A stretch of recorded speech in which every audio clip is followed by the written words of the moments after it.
কেমন আছেন সবাই? আশা করি ভালোই আছেন। তো গত ভিডিওতে আমি আপনাদেরকে দেখিয়েছিলাম আমার গরুগুলো সম্পর্কে এবং কোনটা কত দিয়ে আনছিলাম তা আপনাদেরকে জানিয়েছি। এই ভিডিওর থাম্বনেল দেখে আপনারা বুঝে গেছেন যে আমরা কী নিয়ে আলোচনা করব।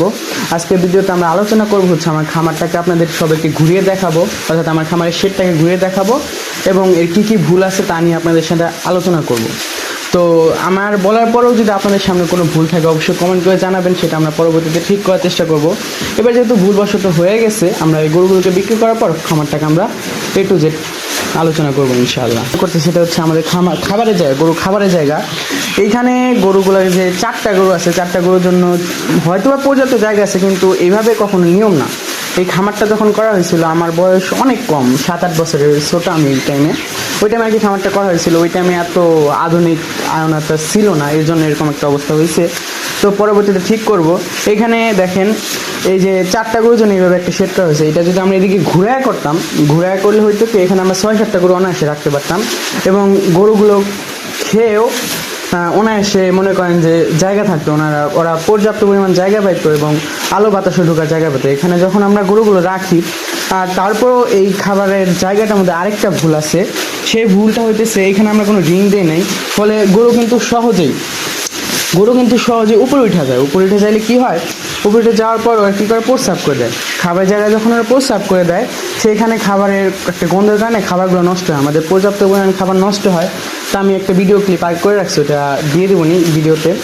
তো প্রচুর পরিমাণ খাবার নষ্ট করে ওরা, শুধুমাত্র উপরে এটা প্রস্রাব করার কারণে। এখন যদি এটা আমরা এদিকে ঘুরে দিই এবং উপরে একটা রিং সিস্টেম করে দিতে পারি, তাহলে এই সমস্যাটা থেকে আমরা সমাধান পাবো। এরপরে আমাদের যে একটা সমস্যা, সেটা হচ্ছে আমাদের চারপাশের অবস্থা। এখানে দেখেন এদিকে আমরা কি করছি, আমাদের চোরের উপদ্রব বেশি, তো এর জন্য আর কি এই ব্যবস্থা করা হয়েছিল। তো এখানে যেহেতু ইট দিয়ে বেড়া দেওয়া হয়েছে, এখানে কিন্তু বাতাস ঢোকার মতো কেমন কোনো সিস্টেম নেই। কিন্তু ওই পাশে দেখেন, ওই পাশে যে জায়গাটা রয়েছে এইখানে কিন্তু দেখেন গরুগুলোর ভিতরে অনায়াসে বাতাস আসতে পারবে। তো আমাদের পরবর্তী স্টেপ হবে যে এই দিক দিয়ে বাতাস ঢুকে যেন ওই দিক দিয়ে বের হয়ে যেতে পারে, এর জন্য আমরা আর কি এইরকম রড দিয়ে সিস্টেম করবো অথবা রিল সিস্টেম করে ওইদিকেও আমরা ফাঁকা করে দেবো, যাতে করে বাতাসটা এই দিক দিয়ে এসে ওই দিক দিয়ে চলে যেতে পারে এই আপাতত।